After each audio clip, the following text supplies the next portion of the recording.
자, 지난번에 이제 수업은 했지만, 실물을 여러분들이 못 봤어요. 그래서 우리가 환경정화곤충 하면은, 소똥구리 얘기했죠. 그죠? 얘입니다, 얘. 이 소똥을 이렇게 굴리는 거예요. 그래서 소똥구리라 그래요. 그 다음에 얘가 지파리, 그리고 요거는 아메리카 동해등어입니다. 동해등어는 뭐 하는지 알죠? 여기 이제 음식물, 찌꺼기 있잖아요. 이런 것들을 처리해 주는 걸로 아는데, 이것은 우리가 통상적으로 보면 이 시스템화 되어 있는 데서 여기 동해등어를 이제 키우는 겁니다. 키우면 그 효능이 상당히 크다. 여기 보면 이렇게 되는 거죠. 동해등어 생활사가 알에서 시작해서 유충이 되고 번데기 되고 성충을 되는데, 완전 변태를 하죠. 그죠? 알은 4, 5일 된다. 그 다음에 유충기간은 2주다.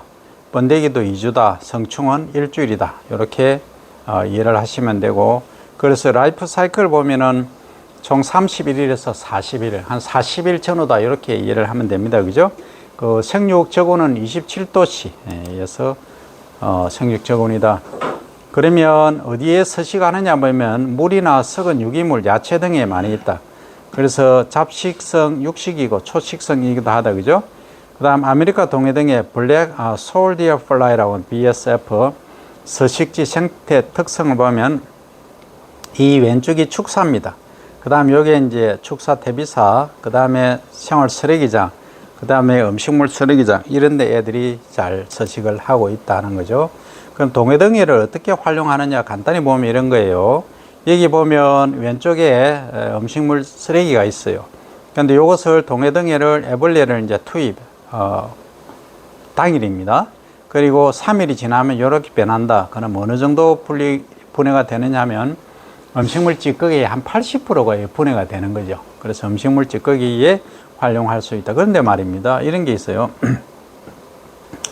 그 유기성 폐기물 같은데 친환경적인 생물 처리를 하면 애벌레에 의해서 처리된 음식물 쓰레기 부피는 58%, 무게는 30%, 유기성 폐기물을 말합니다. 이것도 할 수 있다. 그 다음에 이런 경우도 있어요. 애벌레 강력한 섭식 소화 능력이 있는데 어느 정도냐면 애벌레 한 마리가 2 내지 3g을 분해한다 하는 얘기죠. 그죠? 그러면 이 정도.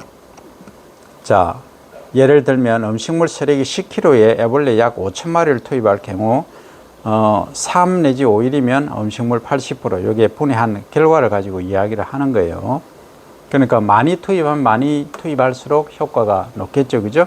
그래서 이것이 어느 정도 자라면 뭘로 한다?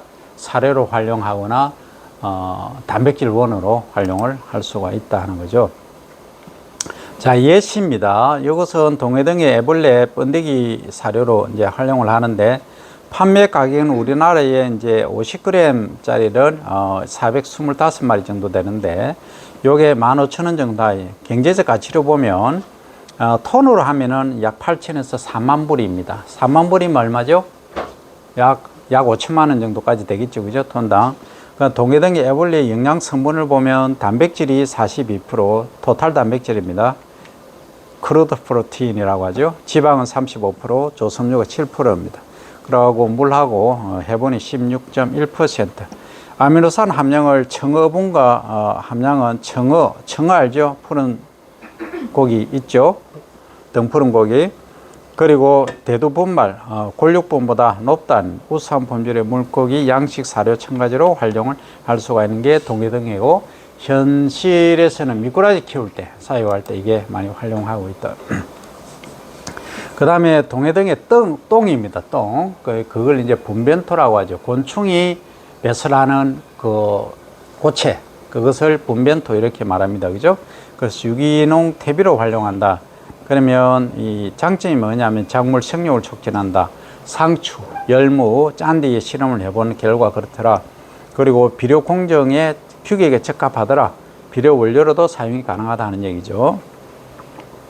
자, 성분은 보면 염분은 1% 이하고 유해 물질이 없더라. 농진청 연구 결과가 있습니다. 판매 가격은 요 20kg 한 포로 해가지고 8,500원 합니다. 그래서 지렁이 분변토 가격과 동일하게 판매하다. 그래서 똥 사업, 분변토 사업까지도 가능하다.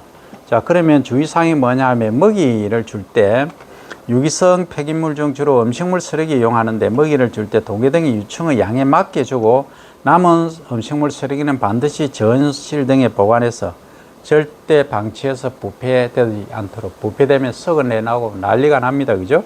그 다음 사육실 내에 반드시 환기 시설을 해서 수시 환기가 필요하다. 악취 발생이 우려되고, 그 다음 교미하고 산란, 알 놓는 장소. 산란장은 출입문에 망을 설치해야 됩니다. 지금 곤충사육법 기준에 반드시 이중창을 만들도록, 이중창이 아니고 망을 만들도록 되어 있고, 출입구는 반드시 이중문이 되어 있도록 해야 됩니다. 그게 기본입니다. 그래서 성충이 밖으로 탈출을 안 되도록 해야 되고, 사육실 및 교미실의 온도는 27에서 30%, 그리고 적습은 60% 정도 유지한다. 교미실은 반드시 자연광이 들어오도록 해줘야 된다 하는 게 되겠습니다. 그죠? 그리고 이제 마지막 주차로 넘어가 봅니다.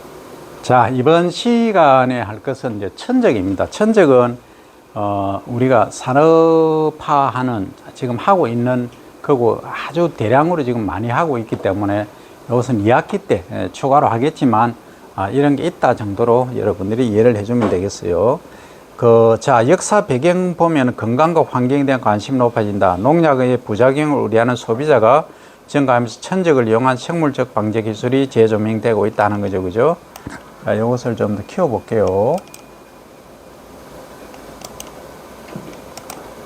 자, 그래서 1992년 리우 환경회의에서 2004년까지 농약 사용을 50% 줄이자 하는 안이 채택됐다. 그래서 전 세계적으로 농약 실제 사용량 감소 추세에 있다.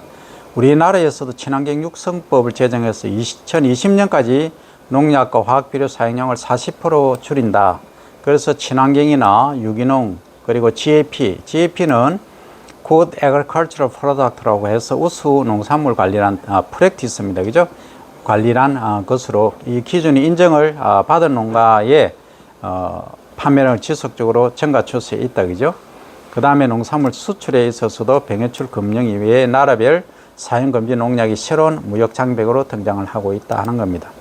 그 다음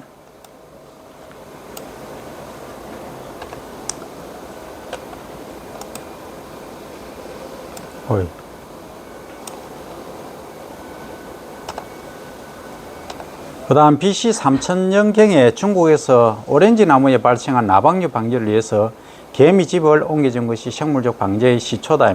현대적으로는 1888년 미국 캘리포니아에서 베달리아 무당벌레, 여러분 무당벌레 알죠? 그죠? 예. 칠성 무당벌레 얘기했었잖아요. 그죠? 그 등에 점이 있는 거 있잖아. 무당벌레. 이것을 도입해서 이세리아 깍지벌레를 방지한 것이 대표적이다. 진딧물 같은 거 잘 먹죠. 그 후 1927년에 토마토, 오이 등 시설원에 피해를 주는 온실가루, 이게 지금도 문제되고 있어요. 천적인 온실가루의 존볼을 정식해서 판매한 경험이 있고, 과수와 채소류에 큰 피해를 주는 잎응애류의 천적인 칠레이리 응애가 1967년 카플러사에 의해서 생산되기 시작하면서 본격적인 상업화에 들어갔는데, 지금은 네덜란드에서 이 천적 사업을 엄청나게 하고 있어요. 그래서 뭐 천적은 이 정도로 하고, 구분을 이제 하는 것 정도만 한번 볼게요. 그래서 우리나라를 보면 1934년 일제강점기에 사과에 발생하는 사과 면충이라고 하죠. 변충.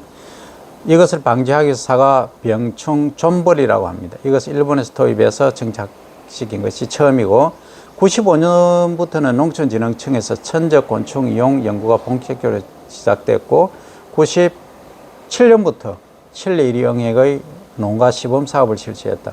99년 최초로 천적회사가 설립되었다. 이게 세실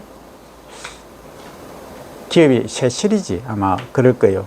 그 회사가 주가가 엄청 4만 5만 원까지 가다가 나중에는 좀 다른 문제, 내가 지금 이거 말할 수 없는 문제로 폐업을 하게 됐죠.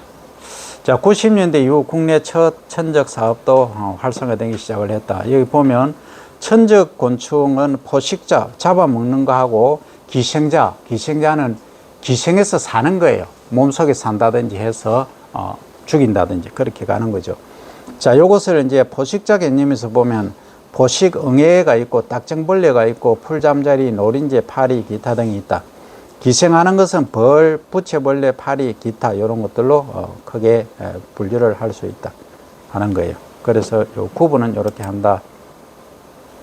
이용해낭은 전 세계적으로 보면 시설 재배 면적의 5% 정도에 해당하는 약 40만 헥타르에서 지금 하고 있다. 그래서 생산 회사는 카플라하고 바이오베스트 요게 이제 대표적이고 나머지 한 80여 개의 회사들이 있는데 네덜란드의 카플러가 34종의 천적 곤충을 생산해서 요게 이제 약 1억 4천만 달러 정도의 연매출을 올리고 있다 하는 것이 현장에서 지금 일어나고 있는 상황입니다. 현실이라고 봐야 되겠죠.